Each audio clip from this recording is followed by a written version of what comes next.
প্রিয় উপস্থিত ও প্রিয় সংগ্রামী সাথী ও বন্ধুরা, আমার সকলের প্রতি সংগ্রামী সালাম ও শুভেচ্ছা। প্রিয় উপস্থিতি, প্রিয় সংগ্রামী সাথী ও বন্ধুরা আমার, এবং উপস্থিত আজকে আমাদের সামনে যে গণমাধ্যম কর্মী ভাইরা উপস্থিত হয়েছেন, সকলেই অবগত আছেন আজকে 7ই জানুয়ারি রোজ মঙ্গলবার নারায়ণগঞ্জের কৃতি সন্তান, নারায়ণগঞ্জের মা মাটি মানুষের পক্ষের নেতা, নারায়ণগঞ্জ জেলা জাতীয়তাবাদী ছাত্র দলের সাবেক বিপ্লবী সংগ্রামী সফল সভাপতি ও নারায়ণগঞ্জ মহানগর বিএনপির অন্যতম নেতা জননেতা জনাব জাকির খান সাহেবের একটি ষড়যন্ত্রমূলক মিথ্যা বাণিজ্য এবং রাজনৈতিক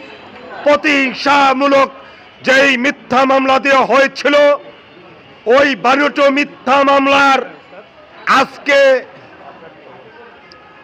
রায় ঘোষণার তারিখ ছিলেন।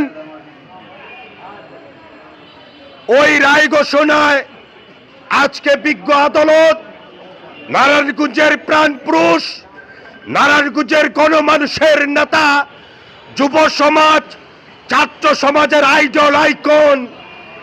হাজার হাজার মায়ের হৃদয়ের স্পন্দন, হাজার হাজার মা বোনের সত্যের ন্যায়ের আশা আকাঙ্ক্ষার প্রতীক জননেতা জনাব জাকির খানকে নির্দোষ প্রমাণ করে বেকসুর খালাস দিয়েছে। তাই আজকে আমরা জাকির খানের যারা সমর্থক ও নেতা কর্মী আছি,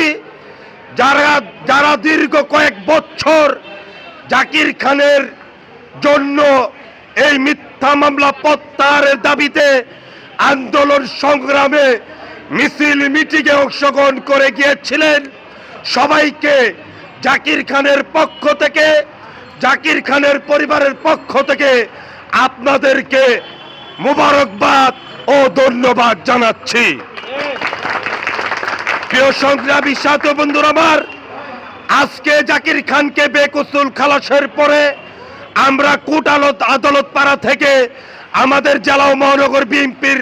কার্যালয়ে এসে আজকের এই আনন্দ র্যালি এক মুহূর্তে আমরা সংক্ষিপ্ত আকারে আলোচনা সভা করব। আজকের এই আলোচনা সভায় সংক্ষিপ্ত আকারে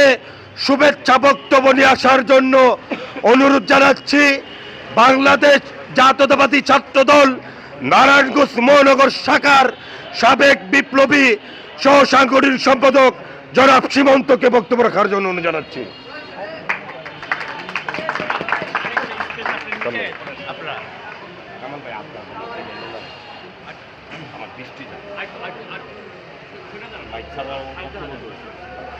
বিসমিল্লাহ।